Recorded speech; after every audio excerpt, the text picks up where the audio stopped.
शुरू अल्लाह के नाम से जो बड़ा मेहरबान बहुत रहम करने वाला है। आज मैं आपसे एक हदीस शेयर करूंगी।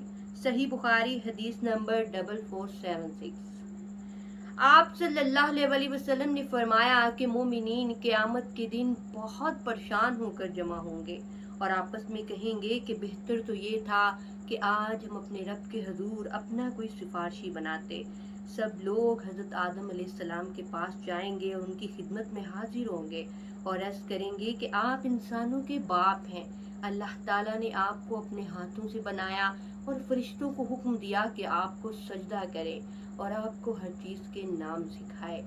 तो आप हमारे लिए अपने रब के हजूर सिफारिश करें ताकि आज की मुसीबत से हम निजात पा लें।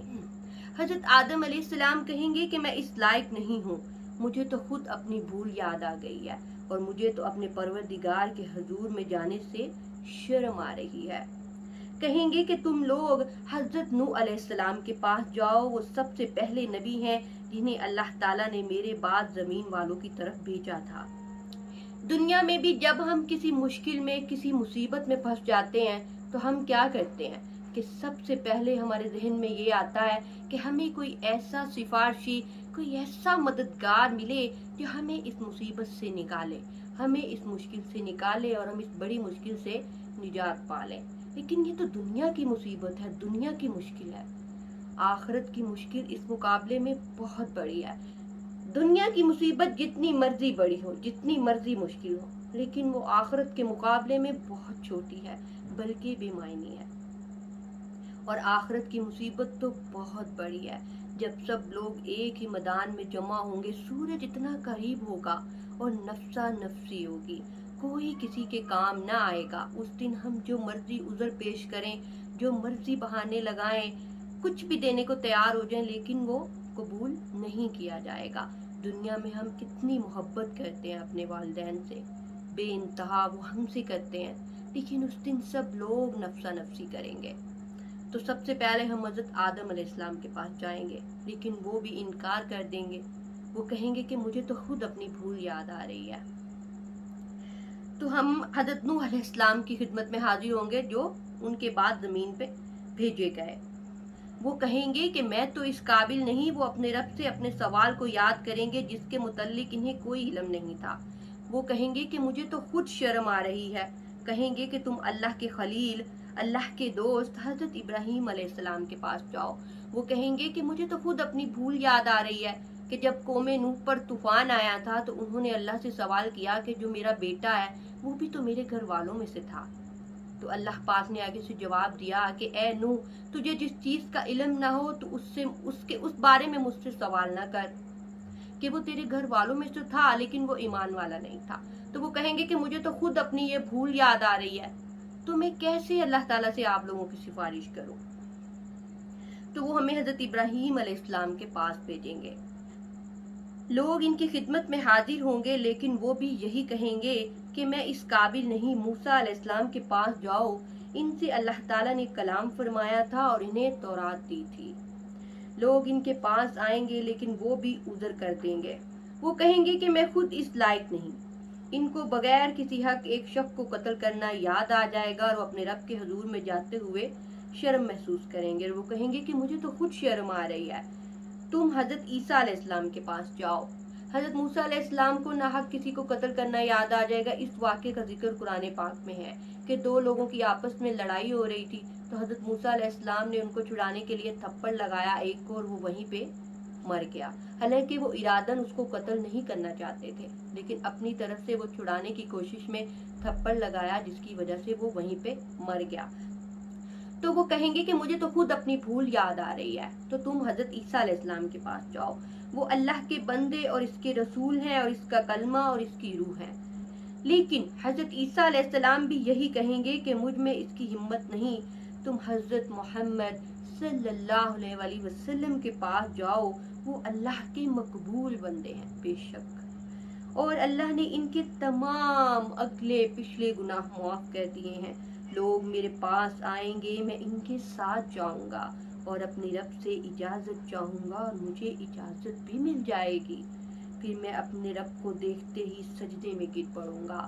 जब तक अल्लाह चाहेगा मैं सजदे में रहूंगा। फिर मुझसे कहा जाएगा कि अपना सर उठाओ और जो चाहो मांगो, तुम्हें दिया जाएगा। जो चाहो कहो, तुम्हारी बात सुनी जाएगी।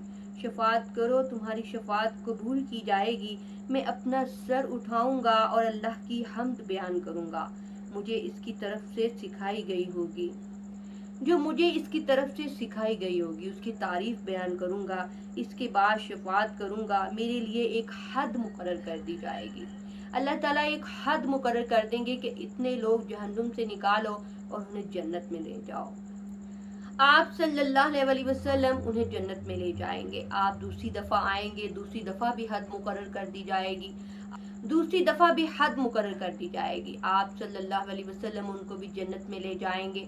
तीसरी दफा फिर आप आएंगे, फिर अल्लाह ताला आपके लिए तादाद में हद मुकर्रर कर देगा। आप सल्लल्लाहु अलैहि वसल्लम तीसरी दफा भी उनको जन्नत में ले जाएंगे। लेकिन जब आप सल्लल्लाहु अलैहि वसल्लम जब चौथी दफा अर्ज करेंगे तो अल्लाह पाक फरमाएंगे कि जहन्नुम में अब उन लोगों के सिवा कोई बाकी नहीं रहा जिन्हें कुरान ने हमेशा के लिए जहन्नुम में रहना करार दिया है। अब सिर्फ जहन्नुम में वो लोग हैं जिन्हें कुरान ने हमेशा के लिए जन्नत में जाने से रोक दिया है और उन पर जहन्नुम वाजिब कर दी है। वो लोग कौन हैं? जो अल्लाह के साथ शिर्क करते हैं। और हम जानते हैं कि शिर्क की कितनी फॉर्म है। हम सिर्फ ये जानते हैं कि अल्लाह के सिवा किसी की इबादत नहीं करनी, जो किसी और की इबादत करेगा वो शिर्क करेगा। लेकिन नहीं, इसके अलावा भी बहुत से शिर्क हैं। सबसे बड़ा शिर्क तो यही है कि अल्लाह के सिवा किसी और की इबादत करना, ये सबसे बड़ा शिर्क है। लेकिन इसके सिवा और भी बहुत से शिर्क हैं। कभी आपने इस पर गौर व फिक्र किया? नमाज ना पढ़ना भी शिर्क है। कैसे? वो हुक्मों के लिहाज से शिर्क है। अल्लाह का हुक्म है कि 5 टाइम मेरी इबादत करो, मुझे सजदा करो। अगर हम नहीं करते तो हम किसका हुक्म मान रहे हैं?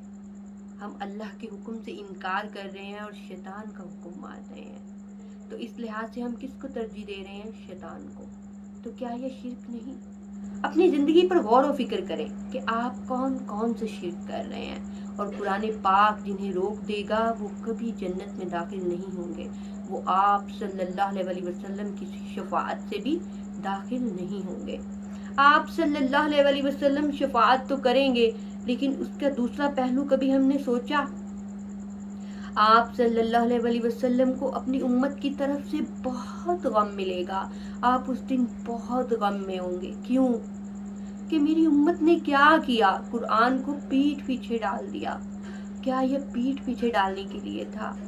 आप सल्लल्लाहु अलैहि वसल्लम ने अपने आखिरी खुतबे में क्या फरमाया था कि मैं तुम्हारे पास एक मजबूत रस्सी छोड़कर जा रहा हूँ, कुरान, इसको मजबूती से पकड़ लो। और हमने क्या किया है?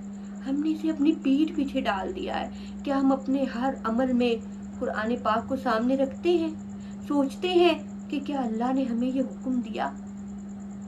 क्या हमने कभी ये सोचा कि हमारे अमल की वजह से, हमारे बुरे अमाल की वजह से हमारे नबी को आखिरत में कितनी तकलीफ होगी, कितना गम उठाना पड़ेगा कि ये मेरी उम्मत है जिन्होंने अल्लाह के मैसेज को, जिन्होंने मेरे पैगाम को अपनी पीठ पीछे डाल दिया। तो आप अल्लाह के मैसेज को पढ़ें, अपनी ज़िंदगी पर गौर करें कि आपको अपनी ज़िंदगी कैसे गुजारनी है। और जो हक बात मैंने आप तक पहुंचाई, अल्लाह ताला इसे आपके दिलों में उतारे और दुनिया और आखिरत दोनों में हमें भलाइयाँ अता करे और हमें जहन्नुम के अजाब से महफूज रखे। आमीन।